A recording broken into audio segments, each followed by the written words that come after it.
Day. Good morning. Today, House Republicans, led by Chairwoman Fox, will continue our investigation of the heinous scourge of anti-Semitism running rampant on America's college campuses. A few months ago, when the university presidents of Harvard, Penn, and MIT testified, they made history for their morally bankrupt answers as the most viewed testimony in the history of the United States Congress, and two are now former presidents. And after billions of views and world outcry, it set off a long overdue earthquake in higher education. The Columbia University president was invited to that hearing but did not attend. Today, the Columbia president will appear in front of the Education and Workforce Committee along with Board of Trustees leaders, and we will hold them accountable for their failure to combat anti-Semitism on their campus and their failure to protect Jewish students. For over 200 years, Columbia University has held the same motto, quote, "In thy light shall we see light." Taken from Psalms, Columbia claims to work in God's light. Sadly, for all the Jewish students on their campus, this could not be further from the truth. Fueled by hatred and ignorance, unchecked anti-Semitism has become commonplace on Columbia's campus. Nazi-era anti-Semitic propaganda litters the grounds, swastikas graffiti school property, and mobs assaulting Jewish students, professors openly supporting Hamas and calling for the genocide of the Jewish people. Meanwhile, despite claims otherwise, Columbia's leadership refuses to enforce their own policies and condemn Jewish hatred on campus, creating a breeding ground for anti-Semitism and a hotbed of support for terrorism from radicalized faculty and students. Just look at the campus reaction following the tragic events of October 7th. Over 150 Columbia faculty justified the terrorist attack on Israel, resulting in the deadliest day for Jews since the Holocaust. A Columbia professor penned an article glorifying Hamas, and anti-Israel student groups invited known members of a terrorist group to speak in support of the terrorist slaughter. This hearing is an important step towards transparency and accountability in Chairwoman Fox's investigation and in our oversight of the failure of colleges and universities to condemn and combat anti-Semitism and their failure to protect Jewish students. Before our hearing, we wanted to make sure that America hears the firsthand experiences directly from Jewish students studying at Columbia. We are joined today by Eden Yadigar, a junior at Columbia University, and Yola Ashkenazi, a senior at Barnard. We're going to begin with Yola.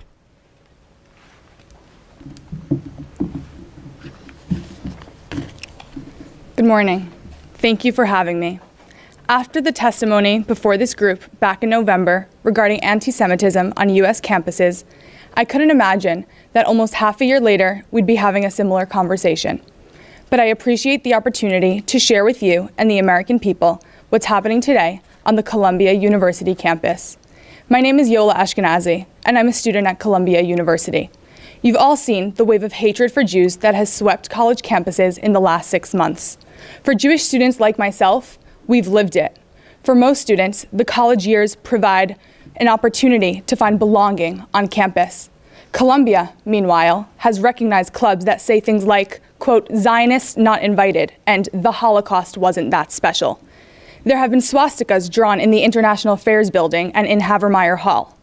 We've been subject to an endless barrage of rhetoric and divisive actions that have left us marginalized and unsafe. Columbia permits hate rallies on our campus that call for violence and the eradication of the Jewish state. Chants of "we don't want no Zionists here, death to the Zionist state," and call for intifada revolution reverberated across our buildings, targeting every Jewish, Israeli, and Zionist student. On February 2nd, one of my friends was physically held against the wall outside of Dodge Fitness Center by hateful demonstrators because he was wearing an item that identified him as Jewish. When reporting the incident, Columbia public safety officer suggested he not wear anything identifying him as Jewish when tensions are high. And when Columbia professor Joseph Massad publicly praised Hamas attacks as, quote, "awesome," just days after their massacre on Israeli civilians, and when he attended the unauthorized rally on April 4th, he sent a chilling message that violence against Jews is permissible on our campus. And Columbia students, as we have seen, have followed suit. I, and all other Jewish students, can share countless more examples of what we've been subjected to on campus. But perhaps more disheartening is the endless gaslighting of Jewish students by Columbia University's administration when seeking help. To understand our frustration, you don't need to look any further than President Shafik's op-ed in the Wall Street Journal yesterday. President Shafik absurdly claims, quote, "Most of the people protesting on Columbia's campus do so from a place of genuine political disagreement, not from personal hatred or bias or support for terrorism." While I don't doubt that many of my peers are seeking to express their political opinions peacefully, what I and other pro-Israel students at Columbia have been subjected to is not well-intentioned political debate. It has not been debate at all. When Barnard hosted a day of dialogue, it was boycotted. When people chant Intifada revolution and death to the Zionist state, they're announcing their hatred for Jews, not debating politics. When they cheered for the Houthis, quote, "make us proud, turn another ship around," they're obviously demonstrating support for terrorism. When they harangue us with chants of "from the river to the sea," Shafik doesn't want us to believe our own eyes and ears. What our university president calls a, quote, "political disagreement," a bipartisan resolution in Congress makes it clear that the slogan "from the river to the sea" is anti-Semitic and calls for the total eradication of the Jewish democratic state of Israel and the annihilation of the 9 million people who live there. I'd like to personally thank the members of Congress on both sides of the aisle for demonstrating leadership and moral clarity on the topic, and I hope my university can follow suit. Those sentiments don't contribute to academic debate, and to be clear, they are not limited to protests and signage in specific areas. We have been harassed with hateful slogans in the dorms, dining halls, and classrooms. All we've asked for is to be left alone, protected on campus, and able to study in peace. After all the attention a few months ago, it's shocking that I still have to deal with a hostile learning environment and an administration that is unwilling or unable to enforce the university's own policies. An anti-Semitism task force was created to placate concerned students, but all it does is collect data. There's absolutely no transparency about what they're doing, if anything, to the people violating the university rules. 4 students were suspended for planning an event supporting terrorism, yet they showed up on campus the next day and participated in a demonstration in clear violation of their suspension. I have to ask, where's the accountability? Where's the tangible action to ensure that we, as Jewish students, are safe and welcome on Columbia's campus? It is not enough to issue statements condemning anti-Semitism. We need concrete steps to address the root causes of this hatred and bigotry. Instead of tackling the problem head-on, Columbia tries to normalize support for terrorism and anti-Semitism by conflating it with political criticism. President Shafik writes that, quote, "anti-Semitism has been with us for thousands of years. The Jewish students on campus have been under extreme duress since October. Yet it took a summons before Congress for Shafik to write that she hopes to, quote, begin to find common ground in finding solutions to anti-Semitism. In short, she wants to start the process of starting the process. But for Jewish students, the need is urgent. The time for solutions is now." Thank you.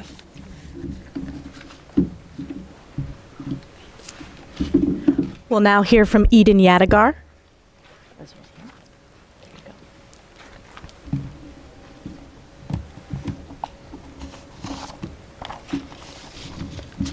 Thank you, Chairwoman Stefanick and Chairwoman Fox, for your steadfast commitment to amplifying the voices and experiences of American Jewish college students in the face of pervasive anti-Semitism plaguing our universities. My name is Eden Yadigar, and I'm an undergraduate student at Columbia University. I am a proud first-generation American, a proud Jew, and the daughter of immigrants who fled Iran in the face of religious persecution. On February 29th, I had the privilege of participating in the roundtable convened by the Committee on Education and the Workforce, focused on the scourge of anti-Semitism on campuses across America. 6 weeks later, I am disheartened to say that this fact remains. The Jewish community at Columbia is alone. The subject of today's hearing is Columbia in Crisis, Columbia University's response to anti-Semitism. Though a more appropriate title would have been Columbia in Crisis, Columbia University's failed response to anti-Semitism.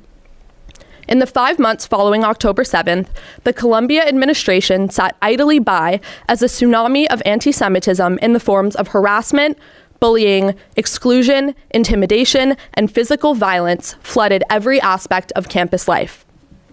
A tenured professor insisted that people who are religiously observant and go regularly to synagogue are indoctrinated.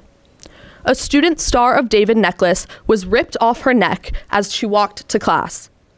On several occasions, Jewish students have been accosted by fellow Columbia students who yelled, "Fuck the Jews," at them on campus, in the kosher section of the dining hall, and in the law school.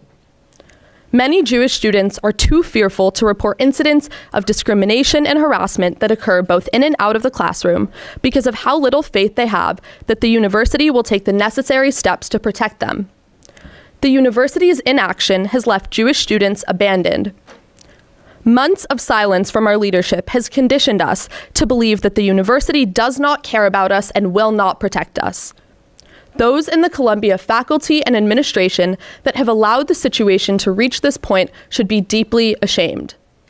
They have failed their Jewish students.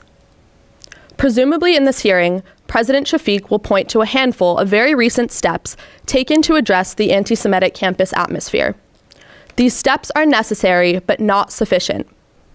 The fact that we have gotten to the point of student suspensions following an event in which speakers tied to U.S.-designated foreign terrorist organizations praised and promoted Hamas, Hezbollah, and the Islamic Jihad should be cause enough for alarm. I am here to call on our university leadership to continue its recent trajectory and take meaningful, sustained steps to ensure that all students at Columbia are able to learn free from hatred, intimidation, and harassment of any kind. I similarly urge this committee to continue to hold our university administration accountable in implementing the necessary action to effect such change. To be clear, and as we've seen in recent days in cities across the U.S., freedom of speech does not include freedom to harass. Freedom of speech does not include freedom to threaten. Freedom of speech does not include freedom to interfere with the education of Jewish students nor of any students on campus. The situation unfolding on our campus does not just threaten Jewish students. It is a fundamental attack on Columbia's values and on America's values. Anti-Semitism is not an exclusively Jewish issue, nor is it a political one. Anti-Semitism is an American issue, and it must remain a bipartisan one. In thy light shall we see light. Columbia's motto captures the essence of what drew me and so many others to the university. It epitomizes the Columbia that I know can be. Yet the Columbia that I currently attend is unrecognizable from that version. It is time to turn the light back on, Columbia, and illuminate the way for all of us. Thank you.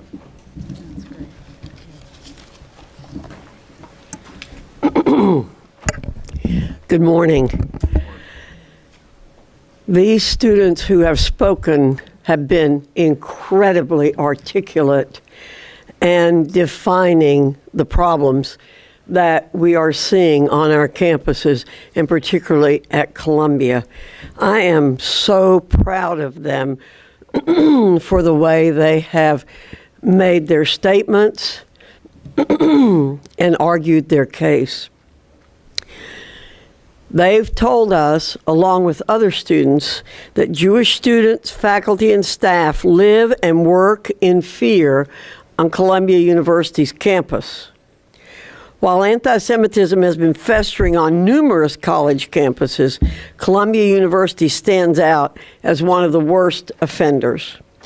Not only have Jewish members of the community experienced the administration's failure to enforce its own policies firsthand, but their lives have also been further endangered as Columbia students, faculty, and staff have supported and glorified terrorism, even hosting an affiliate of the terrorist group PFLP. These students have articulated that again extremely well. Today's hearing will expose the pervasive and extreme anti-Semitism present at Columbia and allow Congress to hold the university leaders accountable for their unacceptable dereliction of their duty to protect students, Jewish students, and staff. Columbia University must confront anti-Semitism aggressively and unequivocally.